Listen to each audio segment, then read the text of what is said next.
Yeah, losing any game is, super hard. I give all the credit to Duke. They had a great game plan, just a very well coached team. But any game that you lose, and any game that you don't come out on top is always tough to watch. But we know what we need to do to move forward now. We figured out the mistakes. We figured out what went wrong on our side. But no, it's always tough watching a loss like that. How about individually for you, watching your particular performance? Yeah, so I mean, any game that we don't win, and I put a lot on myself, and I feel like I feel like I left a lot on the field, and so I know I've watched even more film than we did as a team, just figuring out what I need to do to be better myself, be a better teammate, and be a better leader for these guys. Um, but at the end of the day, it all comes down to execution, players making plays, and we didn't do that, and that's why we didn't win. But for me, I just got to be a better teammate. I got to get in better shape, and that's I think just doing those things will help us be more successful in the future. Being in better shape, why is that? I think just game shape is just different. You go through practice and all that, and there's really no like you can't replicate the speed of a game. So just for me, I just need to get some extra running in and just make sure that my conditions where it needs to be just to play 4 quarters or however long the game will take. But so I realized that really early in the game, just like I need to get in better shape. But it's something that I've been attacking since the game, and I'll definitely be ready for these next games that we have. Was there anything game plans wise that they threw differently to y'all that surprised you? That Duke, Yeah, Duke too. I wouldn't say. I think, like I said, at the end of the day, it's just about players making plays and execution, and that's just we didn't execute, and that's why we lost. But as far as anything that Duke did, it wasn't anything different from what we prepared the weeks leading up to it. I think it's just players have to execute and players have to make the plays when they're there.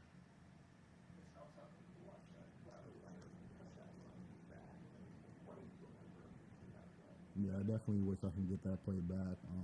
I came off the edge, took on a pulling guard, and I had him wrapped up, but he slipped out, and then he of course ran for the touchdown. So that was super tough to watch. Again, nothing I can do about it now except just move on and focus on being better in these next games we have. But it was super tough to watch. But I know what I need to do to correct that and to make sure that never happens again. There's a lot of people that watch a play like that and are like, he had him. How does that happen? And a lot of, I mean, I've never played football. How does that work? How do you said there's things you can do and you can fix it. How do you fix that? Yeah, first I want to give the credit to Riley Leonard. He's a tough kid, big guy, tough to take down. But just me, like I just got to do anything I can in my power to get him down. If that's holding him by his shoelace or holding him by his jersey, whatever it may be, I have to make that tackle, and I know that myself. And I'm my biggest critic, so I hold myself to the highest standard possible. So I know that any way that I can get him down, I have to do that in that situation. But I just I just have to be better at the end of the day. So I put that on me, and I'm just ready to if that play were to happen again, I'm ready to make that play and then celebrate with my teammates. But I'm ready to move on, and if that opportunity presents itself again, I'm ready to make the play. Is that one where he was like almost gone before you even realized that like I should be pulling on the jersey or I should be, because he seems slippery. Yeah. And then I'll let you move on from it. I promise. Yeah. I had him like by the jersey, and I just slipped off. I really don't know like what exactly went wrong there, but I don't know if that's my grip strength. I don't know what it is, but I just I got to be better. So catching those weights, yeah, all the rest. I got to do something, but I'll definitely that play will happen again. So I'll be ready to make the play whenever that play does present itself. Your teammates that have been in here before you have talked about the fact that when they watched the film, it stood out that it was opportunities left. That it wasn't a mismatch, it wasn't outstrength, it was opportunities left. as a leader on this team and a force yourself, how do you take and process those things and help your teammates move forward in seizing those opportunities?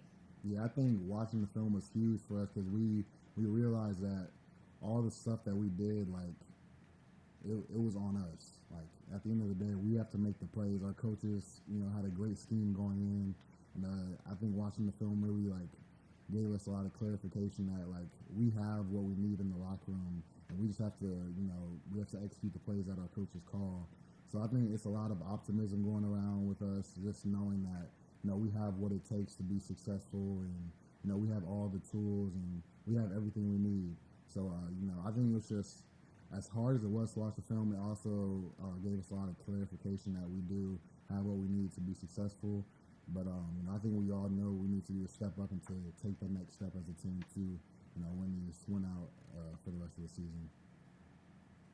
Can you contrast a little bit of the loss a couple of years ago to Georgia in the first game to this one? Is there a different attitude from those two losses, or is it just move on? Yeah, I mean, I think the attitude when you lose a game is just find what you did wrong and correct the mistakes. That's if you lose by 60, if you lose by 3 points, it doesn't matter whatever the margin is. But whenever you lose a game, you just have to correct the mistakes and move on and just flush it. So you can't really compare one loss to another. As much as different as the scores from those two games were, I mean, we don't really compare. A loss is a loss. We just have to watch the film and move on, see what we did wrong, and just make sure that we never, make the mistakes that we made again. You said you did that as a teammate. Does that include being more like an alpha dog guy, holding others accountable, more of a voice for the team? I think that's a part of it. I think another thing is body language. Just when the going gets tough, guys are going to look to me, and I just have to always keep that in the back of my head. Just I can never go down. I can never, show whatever the feeling that may be. I always have to be the guy that the guys will look to and they'll be like, okay, Barrett's good. We all gotta we gotta step it up.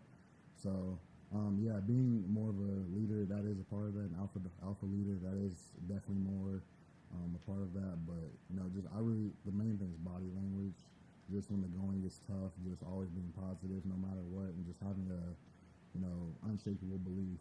So, but yeah, that's really just the main emphasis. Yeah, definitely. And I need to do a better job myself of, being better about that, and just knowing that my teammates will look for me or look at me when the going gets tough. So, yeah, that's just something I need to work on. How ready are you for the game this Saturday? Last home game, obviously not where you wanted to, so how ready are you to get back to that challenge? Yeah, any opportunity where you get to play in our stadium is always huge, especially since there's no longer a streak that we have to continue. We're ready to just, build this new streak.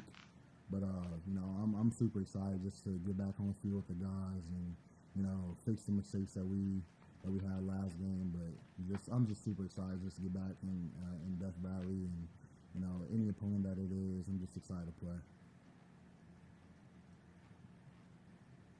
Any questions for Barrett from Zoom? Anyone else in the room?